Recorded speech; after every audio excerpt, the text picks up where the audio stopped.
नमस्कार दोस्तों, स्वागत है आपका बिब्लियोफाइल स्टडी सेंटर के ऑनलाइन प्लेटफॉर्म पर। आज अपन देखेंगे जो मॉक टेस्ट नंबर हमारा जो 72 हुआ है उसका सॉल्यूशन। तो आइए एक एक करके देखते हैं कौन कौन से क्वेश्चंस आए थे इसमें।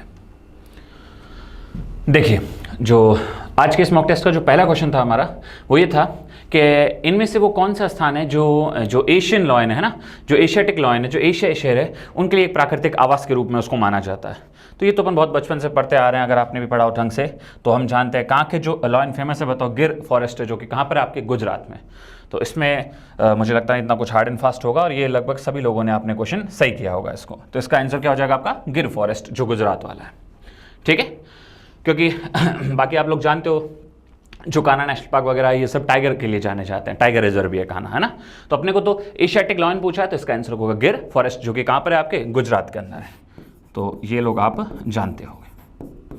ठीक है, नेक्स्ट क्वेश्चन देखिए। नेक्स्ट क्वेश्चन ये है कि इनमें से कौन सी इक्वेशन है ना, वो कौन सा रिलेशनशिप है जो आपको लग रहा है कि सही है। तो ये भी बहुत इजी क्वेश्चन है। जो अपन पढ़ते हैं कि जो फोर्स होता है वो किसके बराबर होता है? Mass into acceleration. ये आपने जरूर पढ़ा होगा दोस्तों। क्या जो फोर्स होता है वो किसके इक्वल होता है? तो वो होता है मास इनटू एक्सेलरेशन। ठीक है, मास बोले तो द्रव्यमान, ठीक है, एक्सेलरेशन बोले तो त्वरण। ठीक है, एक्सेलरेशन समझते हो ना? क्या एक्सेलरेशन मतलब पर सेकंड वेलोसिटी में कितना चेंज आया, वो क्या होता है? आपका एक्सेलरेशन होता है। तो इसको डिनोट करते हैं स्मॉल ए से। मास तो आप लोग जानते ही हो, है ना। इसको डिनोट करते हैं किससे? स्मॉल एम से। तो एफ इज इक्वल टू क्या हो जाएगा? एम इंटू ए हो जाएगा। डन है क्या? ओके है। अरे मास है ना, भार नहीं। अपन जनरली अपन बोलते हैं कितने किलो का है, कोई बोलता है मैं 70 किलो का हूं या 75 किलो का हूं, वो जनरली भार नहीं, वो उसका क्या होता है? मास होता है। तो मास है और वो जब एक्सेलरेट करेगी तो मास इंटू जो एक्सेलरेट होगा वो होगा आपका क्या होता है दोस्तों? फोर्स होता है।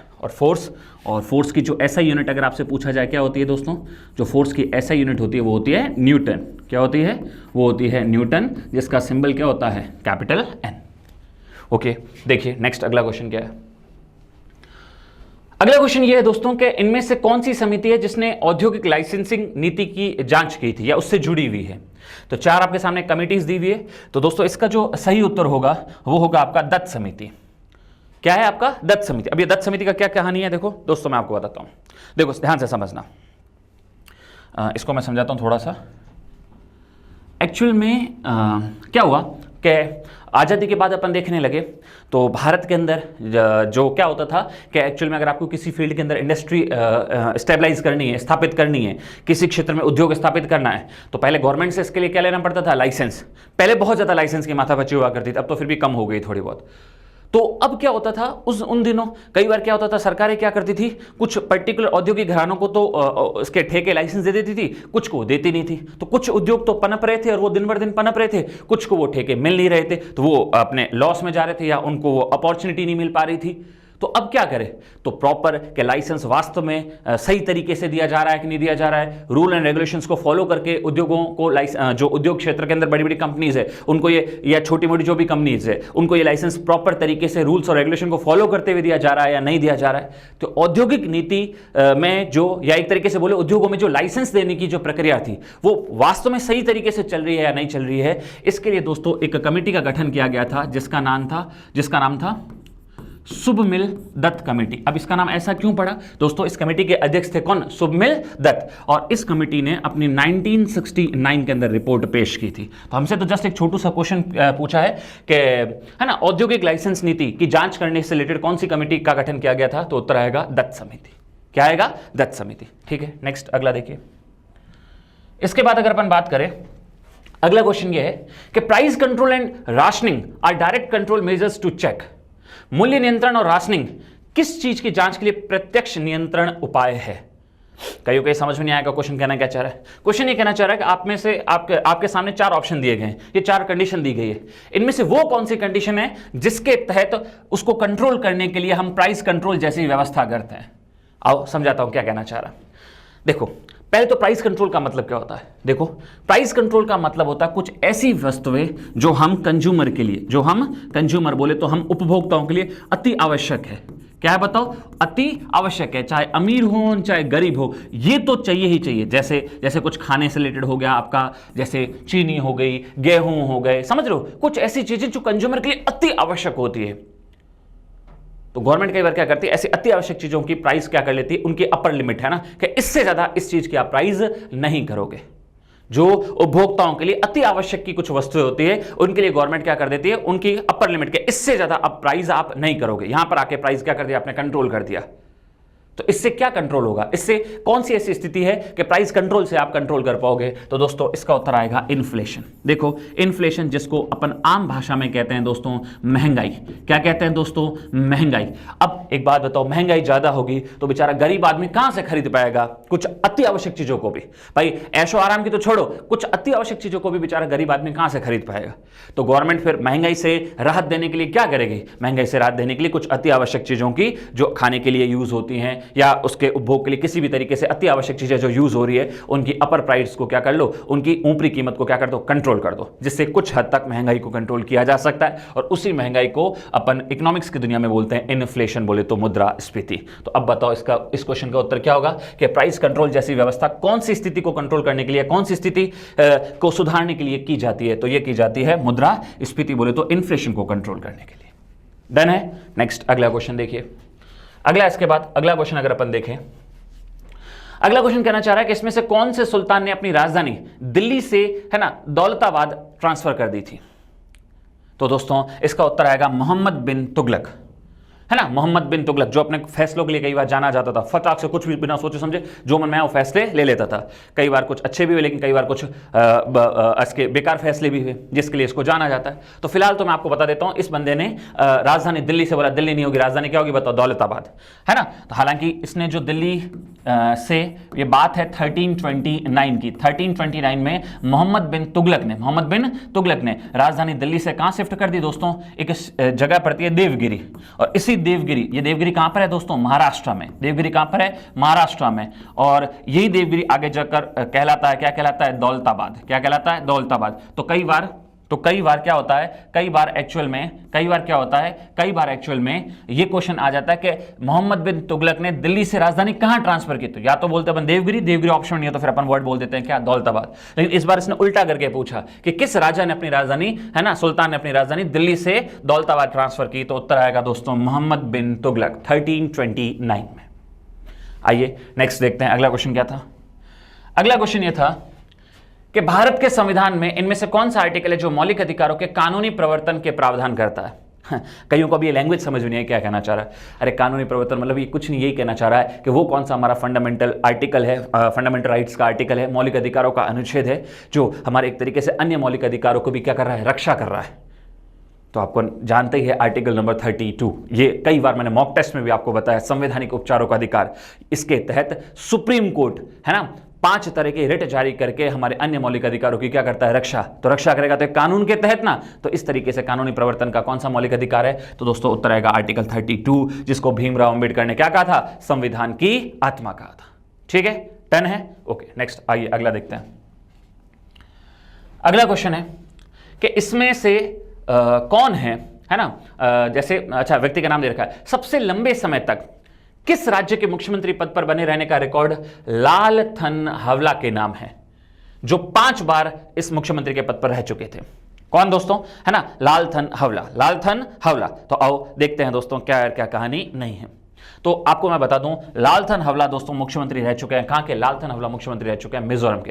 ये लास्ट शायद 2018 तक आपको बता दूं मुख्यमंत्री थे। कहां के मुख्यमंत्री थे? तो दोस्तों ये लास्ट 2018 तक मुख्यमंत्री थे आपके। कहां के? तो आप बोलोगे सर ये मिजोरम के मुख्यमंत्री थे। किसके मुख्यमंत्री थे? मिजोरम के दोस्तों मुख्यमंत्री थे। क्लियर है क्या? डन है क्या? अच्छा, आज की तारीख में अगर पूछे मिजोरम के मुख्यमंत्री कौन है, आज की तारीख में वर्तमान में मिजोरम के मुख्यमंत्री कौन है दोस्तों? तो उनका नाम है पू लाल दुहोमा। पू लाल दुहोमा, ये आज की तारीख में मिजोरम के क्या दोस्तों? सीएम है। अच्छा एक बात और बता दूं, ये ऐसा नहीं है कि इंडिया में सबसे, अगर इंडिया के सभी राज्यों में कंपैरिजन करूं तो फिर सबसे लंबे टाइम तक मुख्यमंत्री के रूप में किन्होंने सर्व किया, तो फिर लालथनहावला नहीं आएगा, याद रखना। फिर तो लाल थनहवला लगभग बोलूं तो 5वें नंबर पे हैं। इनसे ज्यादा 4 ऐसे व्यक्ति अपने इंडिया में हुए हैं जो इनसे भी ज्यादा टाइम तक किसी राज्य के मुख्यमंत्री रहे हैं। अगर मैं आपको रिकॉर्ड के रूप में बोलूं तो दोस्तों, अगर रिकॉर्ड के रूप में मैं अगर आपसे बोलूं, है ना, रिकॉर्ड के रूप में अगर मैं आपसे बोलूं तो फर्स्ट नंबर पे दोस्तों सबसे ज्यादा जो मुख्यमंत्री पद पर रहे हैं दोस्तों, वो रहे हैं आपके सिक्किम के मुख्यमंत्री थे दोस्तों। कहां के? सिक्किम के मुख्यमंत्री, और उनका नाम है दोस्तों पवन कुमार चामलिंग। बोलो क्या नाम है? उनका नाम है दोस्तों पवन कुमार चामलिंग। पवन कुमार चामलिंग, पवन कुमार चामलिंग। ये दोस्तों लगभग 24 साल, कितने साल बताओ? 24 साल, और लगभग बोलूं तो मैं आपसे 24 साल और 5 महीने और 14 दिन तक, 24 तो ईयर्स, 5 मंथ और आपके 14 डेज, इतने दिन तक दोस्तों ये मुख्यमंत्री के पद पर रहे। इनसे ज्यादा कोई भी मुख्यमंत्री के पद पर नहीं रहा है। ये फर्स्ट नंबर पे आते हैं। सेकंड दोस्तों, सेकंड नंबर पर सबसे ज्यादा मुख्यमंत्री का जो कार्यकाल जिन्होंने देखा है वो तो भी हाल ही में मुख्यमंत्री पद से हटे हैं, उड़ीसा के नवीन पटनायक। तो सेकंड नंबर पे किनका नाम आता है दोस्तों? सेकंड नंबर पे नाम आता है नवीन कुमार पटनायक। नवीन कुमार पटनायक, या नवीन पटनायक बोल दो, कुमार नहीं, ओनली नवीन पटनायक। ठीक है, ये तो अभी तक थे, पता कब तक थे? ये तो अभी जून महीने, अभी हाल ही में तो लोकसभा चुनाव के साथ आपको पता हो तो अपने क्या कहते हैं उड़ीसा के भी तो चुनाव हुए थे, और उड़ीसा में आप जानते हो नवीन पटनायक हार गए थे। तो ये तो रहे हैं आपके लगभग मई 2024 तक, मई 2024 तक दोस्तों ये रहे हैं आपके कौन? नवीन कुमार पटनायक। और ये कब, कितने टाइम तक इन्होंने मुख्यमंत्री का कार्यकाल संभाला? तो दोस्तों ये भी 24 साल तक, 24 साल तक, बस इनके 24 साल और 5 महीने, इनके 24 साल और दोस्तों 3 महीने और लगभग 7 दिन। तो सबसे ज्यादा मुख्यमंत्री का कार्यकाल किन्होंने देखा दोस्तों? पवन कुमार चामलिंग ने। सिक्किम के मुख्यमंत्री रहे, कितनी बार? 5 बार रहे थे, और उसमें इनका कार्यकाल था 24 साल 5 महीने और 14 दिन का। और सेकंड नंबर पर रहे दोस्तों नवीन पटनायक, इनका कार्यकाल था दोस्तों 24 साल 3 महीने और 7 दिन का। इस हिसाब से तीसरे नंबर पर आते हैं पश्चिम बंगाल के ज्योति बसु, चौथे नंबर पर अरुणाचल प्रदेश के मुख्यमंत्री, 5वें नंबर पर हैं दोस्तों मिजोरम के लाल थनहवला। तो क्वेश्चन में तो सिर्फ इतना पूछा था, चला के पूछा था कि मिजोरम के वो कौन से मुख्यमंत्री जिन्होंने सबसे लंबा कार्यकाल देखा है, तो अपन उत्तर बोलेंगे मिजोरम के हिसाब से, सिर्फ मिजोरम के हिसाब से देन तो ठीक है लाल थनहवला। लेकिन ऑल ओवर इंडिया के हिसाब से देखें तो फिर सबसे ज्यादा मुख्यमंत्री का कार्यकाल देखा दोस्तों किसने? पवन कुमार चामलिंग, जो कि सिक्किम के मुख्यमंत्री थे। ये जरूर याद रखना, इसमें कंफ्यूज नहीं होना है। ठीक है, हाँ, सिर्फ अगर मिजोरम का पूछते तो फिर सबसे ज्यादा कार्यकाल मिजोरम के मुख्यमंत्री के रूप में देखा किसने? तो वो देखा है दोस्तों लाल थनहवला ने। और आज की तारीख में है दोस्तों कौन? तो वो है आपके पू लाल दुहोमा। डन? Okay, clear? नेक्स्ट आगे बढ़ते हैं। ठीक है, अगला क्वेश्चन क्या है? अगला क्वेश्चन ये है दोस्तों कि as of March 2024 who is the executive chairman of national legal service authority of India? National legal service authority of India. तो आओ देखते हैं दोस्तों क्या है क्या चीज नहीं है।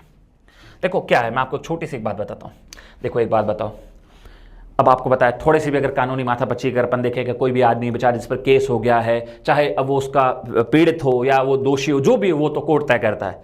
लेकिन जब गरीब आदमी कोर्ट में जाता है तो आपको पता है, चाहे गरीब जाओ अमीर जाओ, कोर्ट में तो कौन उसका पक्ष रखेगा? वकील। अब आप जानते हो वकील तो लाखों रुपए लेते हैं केस लड़ने के लिए। अब गरीब आदमी बेचारा कहां से उस वकील को हायर कर पाएगा या एक अच्छे वकील को हायर कर पाएगा? तो उसका केस कौन लड़ेगा? तो बेचारा फिर ऐसे काम से गया। तो ये चीज हमारी गवर्नमेंट ने भी सोची, हमारी सरकारों ने भी सोची।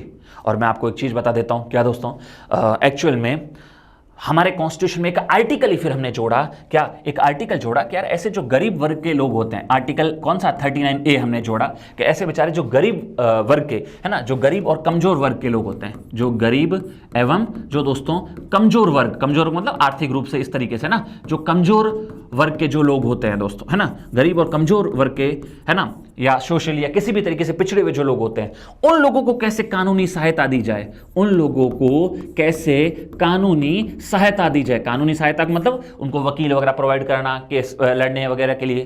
तो इसके लिए कॉन्स्टिट्यूशन में एक आर्टिकल बनाया गया। आपको पता है हम जो पढ़ते हैं DPSP, directive principles of state policy, article 36 से आर्टिकल कहां तक 51 तक, उसमें ये वो आर्टिकल है जो हमारी सरकारों को एडवाइज करते हैं कि आप ऐसे शासन करो। उसी में से एक आर्टिकल 39A जो हमारी सरकार मतलब केंद्र सरकार राज्य सरकारों को कहता है, क्या कहता है, क्या बेचारे जो गरीब और कमजोर वर्ग के लोग हैं उनको मुफ्त रूप से, कैसे रूप से, मुफ्त रूप से किस तरीके से कानूनी सहायता मिले, इसका कुछ इंतजाम करो, इसका कुछ इंतजाम करो। तो क्या इंतजाम किया गया? बिल्कुल किया गया। इसी के तहत सेंट्रल गवर्नमेंट द्वारा, इसी के तहत सेंट्रल गवर्नमेंट द्वारा 1986 1987 में एक इंस्टीट्यूट स्थापित किया गया, एक संस्थान स्थापित किया गया जिसके तहत वो वकील आएंगे जो गरीब और कमजोर वर्ग के लोगों को मुफ्त कानूनी क्या देंगे, सहायता देंगे। तो उनका पेमेंट कौन करेगी? उनका पेमेंट फिर सरकार करती है।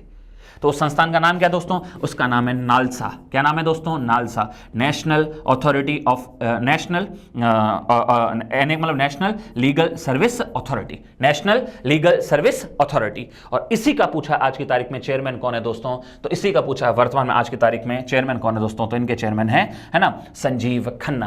कौन है दोस्तों? संजीव खन्ना। तो मैं उम्मीद करता हूं आप समझ गए होंगे दोस्तों क्या है और क्या कहानी नहीं है। बोलो क्लियर है क्या? डन है क्या? डन है। तो ये है आपका नेक्स्ट क्वेश्चन, देखते हैं चलो क्या है। अगला है, इसमें से कौन है जो दोस्तों कर्नाटक संगीत की त्रिमूर्ति से संबंधित नहीं है? संबंधित नहीं है। तो अब अपन देखते हैं कौन कौन संबंधित है। देखो मैं क्या बताना चाहता हूं, देखो आपको पता दो फेमस संगीत घराने, एक है हिंदुस्तानी संगीत घराना, एक है कर्नाटक संगीत घराना। अब कर्नाटक मतलब केवल कर्नाटक राज्य समझ जोड़ो, वो कर्नाटक की स्पेलिंग कर्नाटक राज्य वाली KARNATAK होता है, और इस कर्नाटक संगीत में स्पेलिंग क्या होती है बताओ? CARNATIC है ना, कर्नाटक या कर्नाटक बोलते हैं। देखो क्या मैं आपको बताता हूं, एक व्यक्ति वे जिनका नाम है दोस्तों पुरंदर दास। क्या नाम है दोस्तों? पुरंदर दास।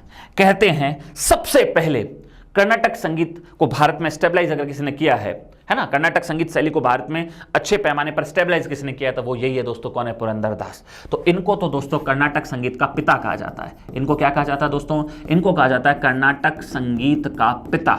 अगर एग्जाम में क्वेश्चन ये आता कि who is known as father of Karnataka sangeet in India, तो आप बोलोगे वो है पुरंदर दास। कर्नाटक संगीत का पितामह किसको कहते हैं? फादर किसको कहते हैं? पुरंदर दास। लगभग 1400 साढ़े 1400 के आसपास इनका जन्म है, और उसके बाद इनके जो भी ये 70-80-100 साल तक जिए, इन्होंने अपना पूरा जीवन कर्नाटक संगीत पर लगा दिया, उसमें नवाचारों को लेकर लगा दिया, उसको स्टेबलाइज करने पर लगा दिया। तो ये तो दोस्तों भारत में कर्नाटक संगीत के पिता माने जाते हैं। लेकिन उसके बाद लगभग 200-300 सालों बाद 3 व्यक्ति ऐसे हुए जिन्होंने मिलकर कर्नाटक संगीत में शानदार शानदार रचनाएं की और उसको और बड़े लेवल पर फैलाया। और वो तीनों एक टाइम के थे, एक साथ काम कर रहे थे, इसलिए उन तीनों को तो कर्नाटक संगीत की त्रिमूर्ति कहा जाता है। और वो 3 व्यक्ति यही है दोस्तों, श्यामा शास्त्री, त्यागराज और मुत्थुस्वामी दीक्षितार।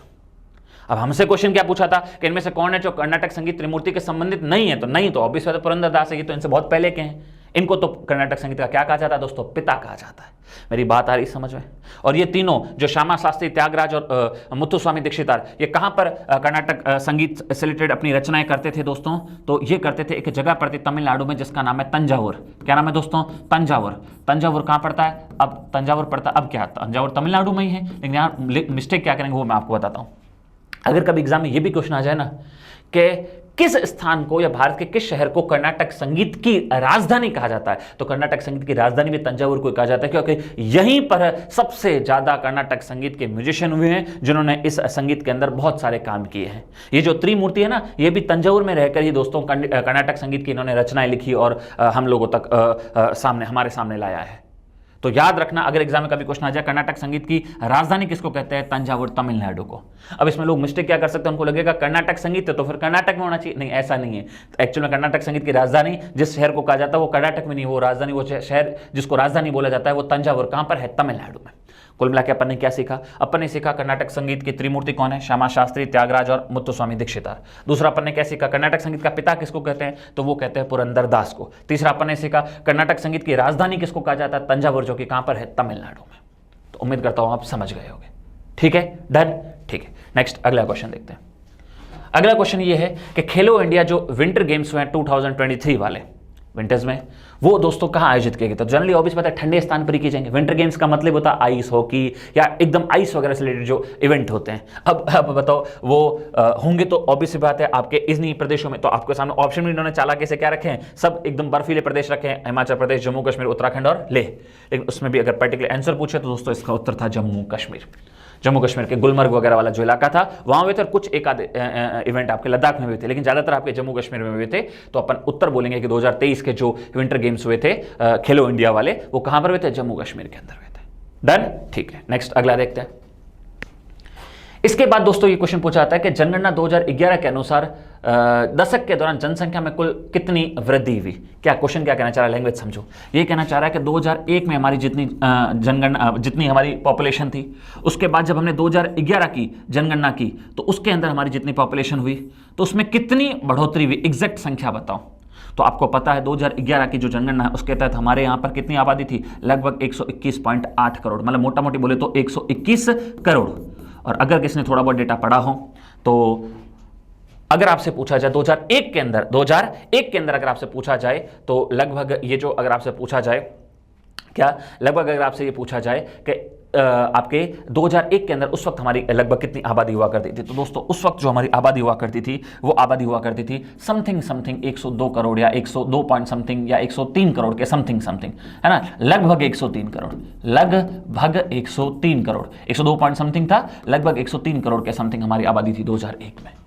तो कितनी बड़ी, तो लगभग दोस्तों ये आबादी बढ़ी थी आपके 18.19 करोड़ के आसपास, है ना, 18.19 करोड़ के आसपास हमारी आबादी बढ़ी थी। तो आपको याद रखना है 18.19 करोड़ आबादी बढ़ी थी इन 10 सालों में, इसलिए पूछा दशक की वृद्धि कितनी भी।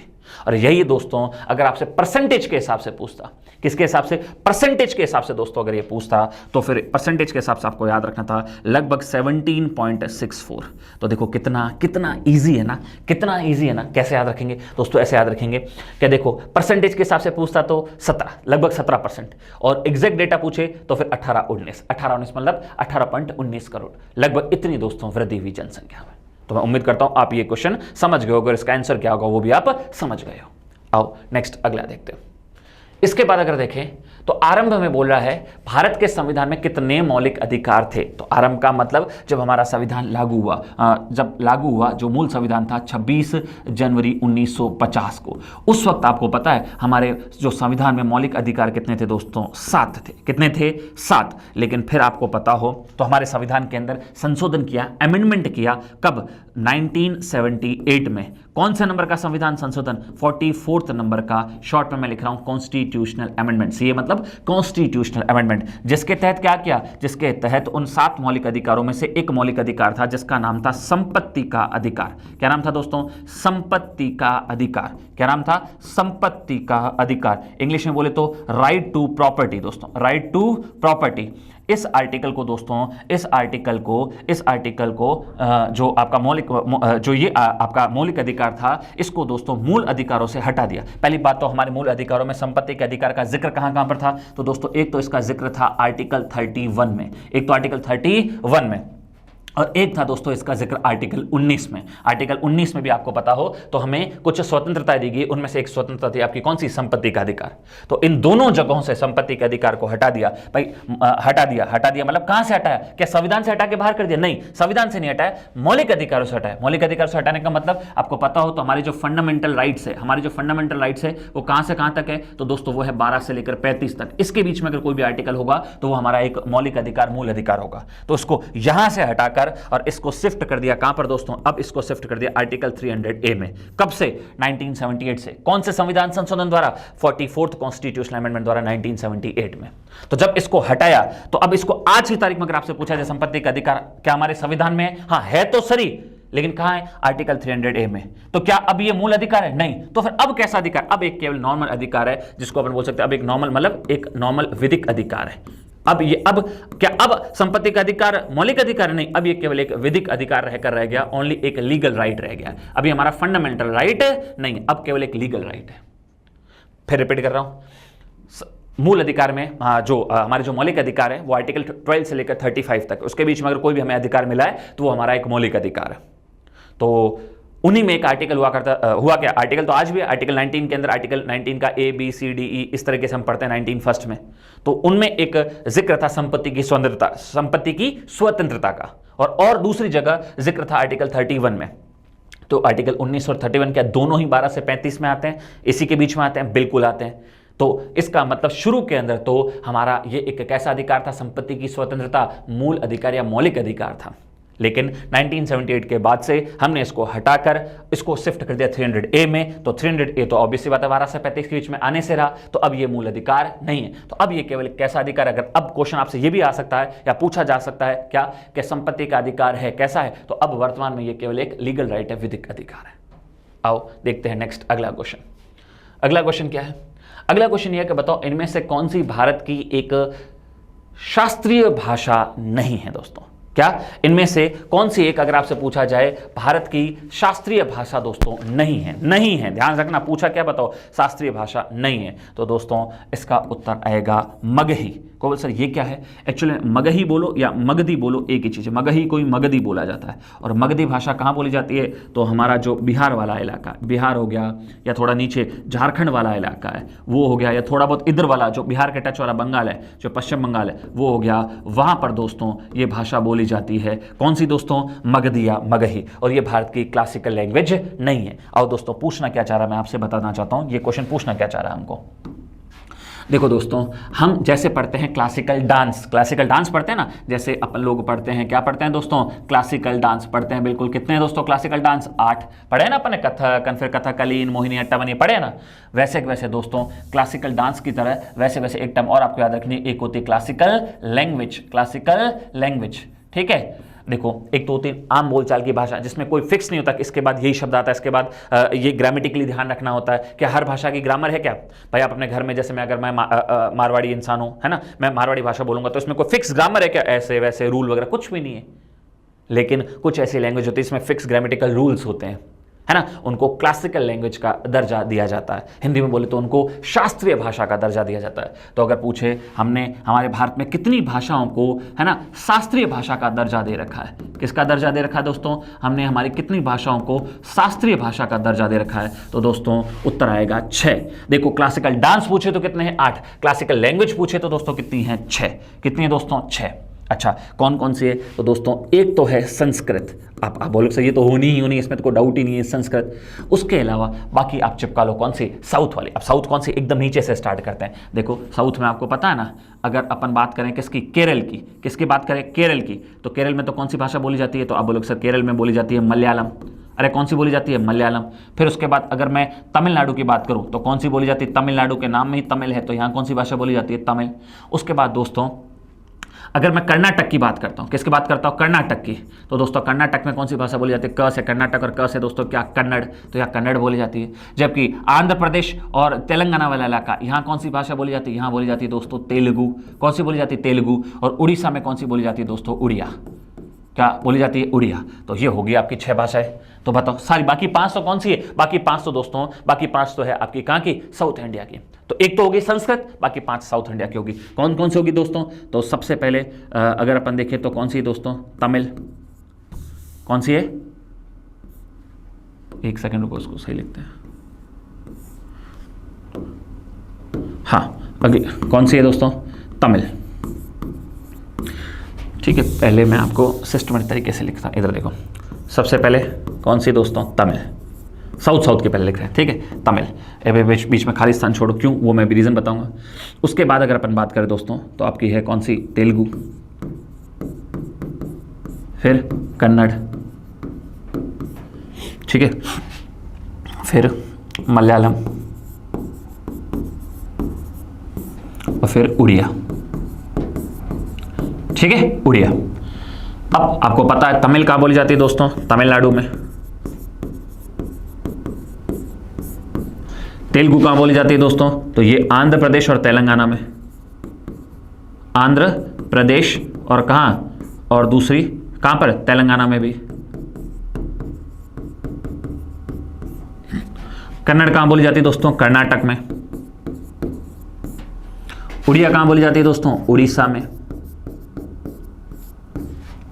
मलयालम कहाँ बोली जाती है दोस्तों, तो केरल में, ठीक है। और बीच में एक भाषा और है, और वो है अपनी कौन सी, संस्कृत। ये पर्टिकुलर तो आप जानते हो, बोलचाल में तो कम यूज होती है, बाकी अपन पढ़ाई में तो अपन सबने कभी न कभी स्कूल लाइफ में संस्कृत को जरूर पढ़ा होगा। तो दोस्तों ये वो 6 भाषाएं हैं जिनको क्लासिकल लैंग्वेज का दर्जा प्राप्त है। किसका, क्लासिकल लैंग्वेज का दोस्तों इनको दर्जा प्राप्त है। अब मैं आपको ईयर तक बता देता हूं, कभी एग्जाम में ईयर भी पूछ लिया जाए ना कि इन 6 को क्या एक साथ ही हमने क्लासिकल लैंग्वेज का दर्जा दिया, नहीं, अलग अलग करके दिया है। दोस्तों तमिल भाषा को क्लासिकल लैंग्वेज का दर्जा मिला कब, 2004 में। और पहली बार अगर एग्जाम में ये क्वेश्चन आ जाए ना कि भारत की पहली क्लासिकल लैंग्वेज कौन सी है जिसको क्लासिकल लैंग्वेज का दर्जा मिला, तमिल। फिर उसके बाद अगले साल 2005 में दोस्तों, 2005 में यह दर्जा मिला किसको दोस्तों, संस्कृत को। फिर तेलुगु को दोस्तों क्लासिकल लैंग्वेज का दर्जा, कन्नड़ और तेलुगु दोनों को एक साथ कब, 2008 में, और इसको भी दोस्तों ये दर्जा मिला, स्टेटस मिला क्लासिकल लैंग्वेज का 2008 में।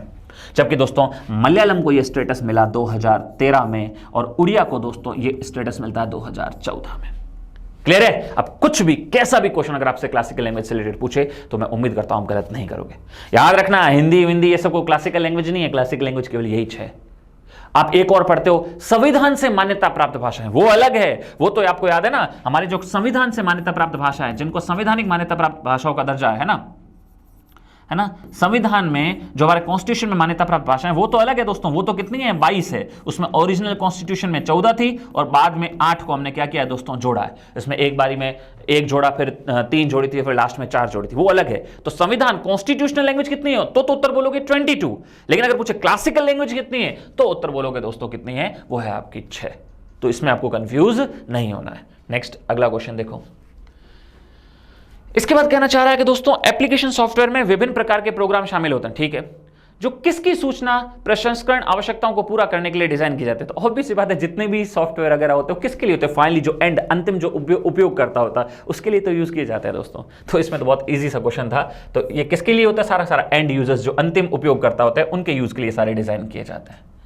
नेक्स्ट अगला क्वेश्चन है, वर्ष 1828 में राजा राम मोहन रॉय द्वारा किस स्थान पर ब्रह्म सभा जो कि एक सुधार संघ था उसका गठन किया गया था। बहुत बार, ये तो न जाने कितनी बारी मॉक टेस्ट में मैंने ही आपको करवा दिया है।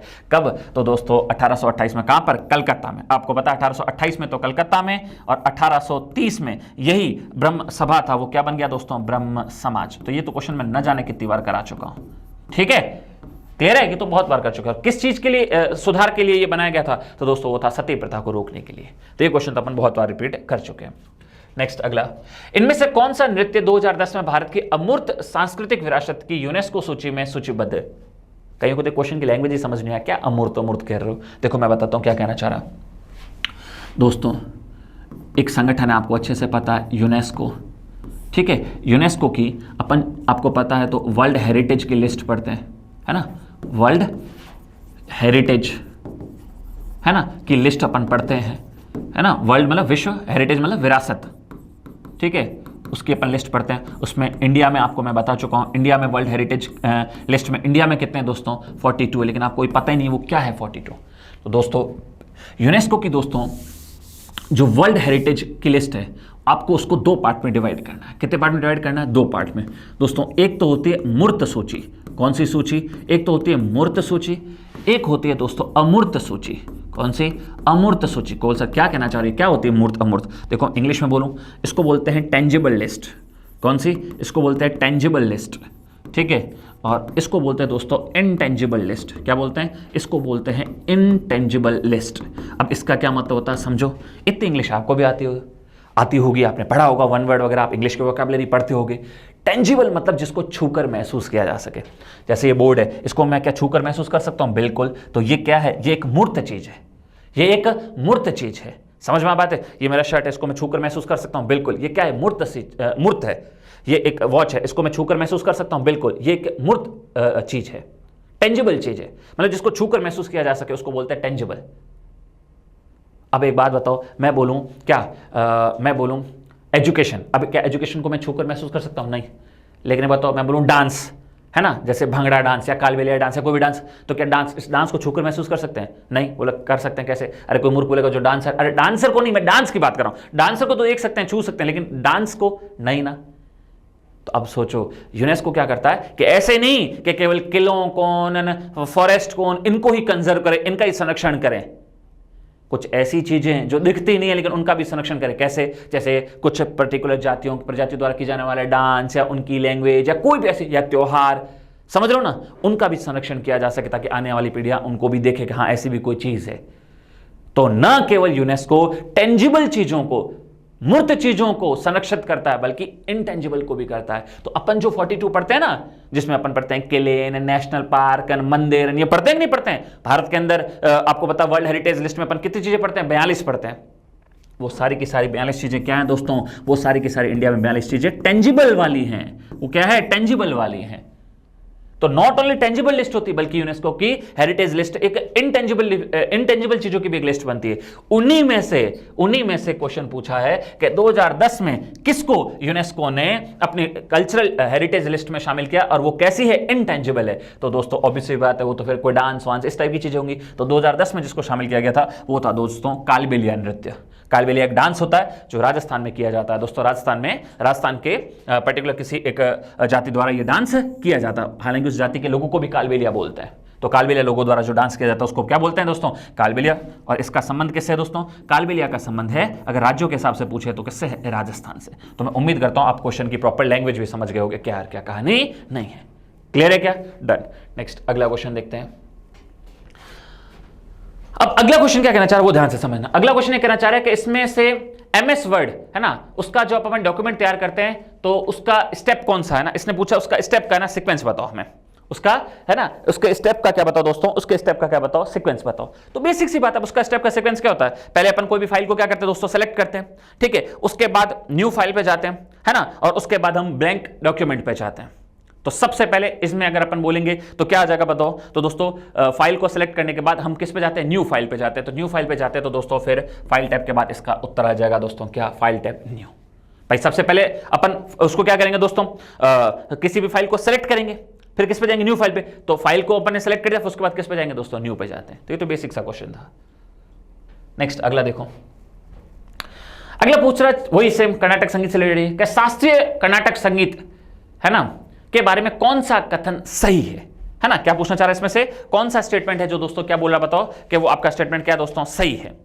तो सही ये है कि कर्नाटक संगीत की जितनी भी रचनाएं होती है वो या तो होती है किसमें दोस्तों, तेलुगु में, या होती है कन्नड़ में, या होती है दोस्तों तमिल में, या फिर होती है किसमें, संस्कृत में। बिल्कुल ये एकदम परफेक्ट है दोस्तों। ये क्यों नहीं हो सकता, क्योंकि बंगाली तो पहली बात क्लासिकल लैंग्वेज भी नहीं है, तो क्लासिकल जो म्यूजिक उसमें तो आने का सवाल ही पैदा नहीं होता, तो बंगाली की वजह से ये तो होगा नहीं, तो ये ऑप्शन गलत हो गया।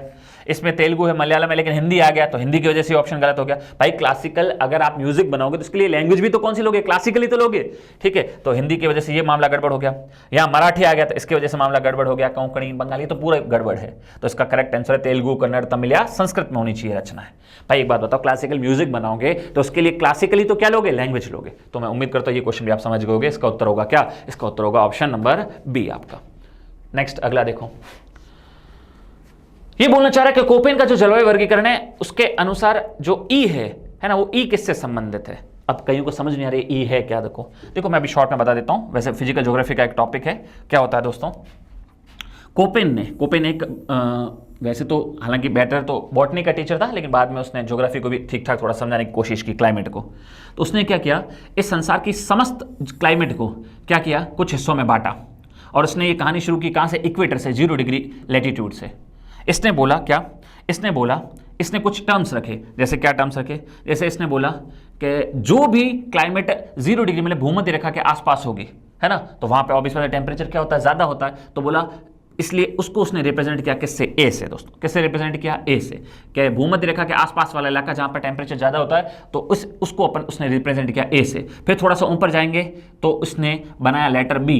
ये तो बी तो उसने हालांकि बनाया किसके लिए, डेजर्ट के लिए, या तो बारिश के आधार पर, जहां बारिश नहीं होगी वो डेजर्ट होगा। फिर वापस वही टेम्परेचर के आधार पर। सी वो स्थान बनाया जहां पर टेम्परेचर और ज्यादा क्या होगा दोस्तों, कम। डी और ज्यादा कम, और ई सबसे टेम्परेचर कम। सेम वापस वही, इधर से वापस बी बोलो, सी बोलो, डी बोलो, और क्या बोलो दोस्तों, ई बोलो। तो इसमें देखो कोपेन क्या बोल रहा था कि ए पर वही सबसे ज्यादा टेम्परेचर, फिर सी पर उससे कम, डी पर उससे कम, और ई पर सबसे कम है। ई पर सबसे कम मतलब ई वो इलाका जहां पर तापमान सबसे क्या बताओ, कम है।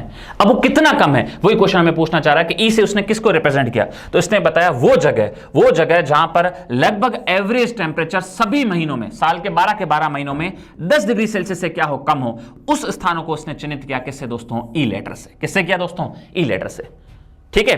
और अगर ए का पूछता तो ए वो था दोस्तों जहां पर साल भर गर्मी ज्यादा रहती है। बी तो प्योर डेजर्ट के लिए बनाया था इसने। बी तो प्योर किसके लिए बनाया था दोस्तों, बी तो उसने प्योर किसके लिए बनाया था, डेजर्ट के लिए बनाया था। तो ए, सी, डी और ई ये तो स्थान इसने चिन्हित किए थे किसके आधार पर दोस्तों, टेम्परेचर के आधार पर, कि ए में सबसे ज्यादा टेम्परेचर, बी, सी में थोड़ा उससे कम, डी में उससे कम, और ई में सबसे कम। बी का टेम्परेचर से कोई लेना देना था। बी उसने बोला वो इलाका जहां पर रेन क्या होती है दोस्तों, कम होती है। रेन क्या होती है दोस्तों, रेन कम होती है, वर्षा कम होती है ना, उसको लिए उसने बोला वो डेजर्ट है, और डेजर्ट को उसने चिन्हित किया किससे, बी से। तो मैं उम्मीद करता हूं आप समझ गए क्या क्या कहना चाहता नहीं क्वेश्चन। नेक्स्ट अगला, इसमें से कौन सा खेल है जो मिक्स्ड डबल में नहीं खेला जाता? मिक्स्ड डबल का मतलब होता है ना, इधर भी एक लड़का और लड़की, सामने भी एक लड़का और लड़की। तो आपको बता देता हूं, हैंडबॉल हो गया, टेनिस हो गया और टेबल टेनिस हो गया, इसमें मिक्स्ड डबल गेम होते हैं। एक लड़का लड़की इधर पेयर में, एक सामने एक लड़का लड़की। लेकिन बैडमिंटन मिक्स्ड आपके पेयर के अंदर नहीं खेला जाता। क्लियर है? या तो एक सिंगल लड़का सामने एक सिंगल लड़का, या सिंगल लड़की सामने सिंगल लड़की, या डबल, इधर भी दो लड़के सामने भी दो लड़के, या इधर भी दो लड़कियां सामने भी दो लड़कियां। लेकिन ऐसा मिक्स्ड में नहीं होता कि एक लड़का एक लड़की, एक लड़का एक लड़की। ये किस में नहीं होता? बैडमिंटन में नहीं होता है। तो इसका आंसर क्या हो जाएगा दोस्तों? बैडमिंटन। नेक्स्ट अगला, डोल जात्रा या करके एक त्योहार है, इसको डोल पूर्णिमा के नाम से भी जाना जाता है। डोल पूर्णिमा के नाम से भी इसको जाना जाता है। तो बोला ये जो आपका जो त्योहार है वो इसका संबंध किस राज्य से दोस्तों? तो ये त्योहार थोड़ा नाम से पता चल रहा होगा, उत्तर प्रदेश, राजस्थान, हरियाणा का। तो नॉर्थ इंडिया में ज्यादातर अगर मैं और आप हैं तो अपन इस त्योहार का नाम सुना ही नहीं होगा। तो थोड़ा बहुत आइडिया से अपन बोल सकते हैं दोस्तों क्या है ये त्योहार, कहाँ का है दोस्तों? ये त्योहार है असम का। नेक्स्ट अगला क्या है? अगला यह कि इनमें से कौन सा फुटबॉल रेफरी के लिए अनिवार्य उपकरण नहीं है? तो फुटबॉल रेफरी आपने सुना होगा कभी येलो कार्ड वार्निंग के लिए, कभी बाहर निकालने के लिए रेड कार्ड वगैरह दे देता है ना। सीटियां तो बजाता रहता है ही है, घड़ी तो चेक करता ही रहेगा, ऑब्वियस सी बात है कितना टाइम हो गया, अभी कितना बाकी है। सफेद झंडे से उसका क्या लेना देना? तो बताओ, फुटबॉल के रेफरी का सफेद झंडे से कोई लेना देना नहीं है। नेक्स्ट अगला, इसके बाद अगला क्वेश्चन देखें। अगला, राष्ट्रीय भाला फेंक दिवस हर वर्ष किस दिन मनाया जाता है? याद रखना, फोकस करो किस पर? नेशनल का बोला था, इसका मतलब हमारे देश का है। ये दोस्तों हर साल मनाया जाता है 7 अगस्त को। क्यों? क्योंकि आपको पता हो तो 7 अगस्त 2021 को जो टोक्यो ओलंपिक, अभी तो चले थे पेरिस ओलंपिक, इससे पहले कौन से थे दोस्तों? जो टोक्यो ओलंपिक। और ओलंपिक हर, आपको पता हो ओलंपिक हर 4 साल में होते हैं। तो एक्चुअल में टोक्यो ओलंपिक को तो बोला तो जाता 2020 का, होना 2020 में ही था, लेकिन आपको पता उस साल कोरोना की वजह से हो नहीं पाया था। अगले साल 2021 में आपके ओलंपिक गेम्स हुए थे। तो हुआ तो था टोक्यो ओलंपिक 2021 में, लेकिन बोला जाता उसको टोक्यो ओलंपिक 2020। तो उसमें दोस्तों 7 अगस्त 2021 को जो नीरज चोपड़ा ने आपको पता हो तो 7 अगस्त 2021 को ही जीता था। कौन सा मेडल जीता था दोस्तों? गोल्ड मेडल जीता था। गोल्ड मेडल जीता था किसमें? भाला फेंक में। तो हमारा जो एथलेटिक फेडरेशन ऑफ इंडिया है, इंडिया का जो एथलेटिक फेडरेशन है, उसने इस दिन को यादगार बनाने के लिए, किस दिन को? 7 अगस्त को यादगार बनाने के लिए क्या इस दिन को घोषित ही कर दिया? किस रूप में? राष्ट्रीय भाला फेंक दिवस के रूप में। ये पिछले टोक्यो ओलंपिक की कहानी। इस बार तो आपको पता हो तो नीरज चोपड़ा ने पेरिस ओलंपिक में गोल्ड मेडल नहीं सिल्वर मेडल जीता है। और इस बार उन्होंने भाला फेंका था 89.45 मीटर। और फर्स्ट नंबर पे आपको पता हो तो पाकिस्तानी थे, जो नसीद असलम, पता नहीं इस तरह से कुछ नाम है उनका, और उन्होंने समथिंग शायद 92.97 लगभग 93 मीटर के आसपास उन्होंने भाला फेंका था। तो ठीक है, ये मैंने आपको बता दिया। नेक्स्ट अगला क्वेश्चन देखो। इसके बाद अगर अपन बात करें, अंतर्राष्ट्रीय क्रिकेट परिषद के हाल ही में अध्यक्ष के रूप में किसको चुना गया है दोस्तों? तो ये तो बच्चे को पता, अभी बहुत न्यूज़ में अपन ने सुना भी होगा, अमित शाह जो हमारे गृह मंत्री, उनके बेटे जय शाह को अभी हाल ही में आईसीसी का चेयरमैन नियुक्त किया गया है। इससे पहले बीसीसीआई के सेक्रेटरी थे, अब ये जय शाह बन चुके हैं। क्या बन चुके हैं दोस्तों? अब ये बन चुके हैं आईसीसी के चेयरमैन। और याद रखना, निर्विरोध, इनके कोई चुनाव में सामने खड़ा नहीं हुआ, ये भी एक याद रखना, ठीक है। अगला आखिरी क्वेश्चन है इस मॉक टेस्ट का। 2024 जो Barclays private clients Huron India most valuable family business list की जो रिपोर्ट आई है, उसके अनुसार बोला गया है कि आपको 3 बड़े अमीर घरानों का नाम दिया गया है, अंबानी, बजाज और बिरला। बोला इनकी संपत्ति इनकी किस देश के जीडीपी के बराबर है, सकल घरेलू उत्पाद के बराबर है? तो दोस्तों सिंगापुर की जीडीपी काफी अच्छी खासी है। सिंगापुर की अकेले की जीडीपी और इनकी अगर जीडीपी देखें तो लगभग, इनकी जो एसेट्स देखें तो लगभग क्या दोस्तों बराबर है, इतने अमीर है ये व्यक्ति। तो इस रिपोर्ट के अनुसार इन लोगों की संपत्ति किस देश के बराबर है, किस देश की जीडीपी के बराबर है दोस्तों? सिंगापुर के बराबर है। सिंगापुर की राजधानी क्या है? Singapore city. तो दोस्तों आज का मॉक टेस्ट अपन कंप्लीट करते हैं और अपन ने सारे क्वेश्चंस के अंदर देख लिए। मिलते हैं नेक्स्ट मॉक टेस्ट के अगले सॉल्यूशंस में, तब तक आप अच्छे से पढ़ते रहिए। Thank you.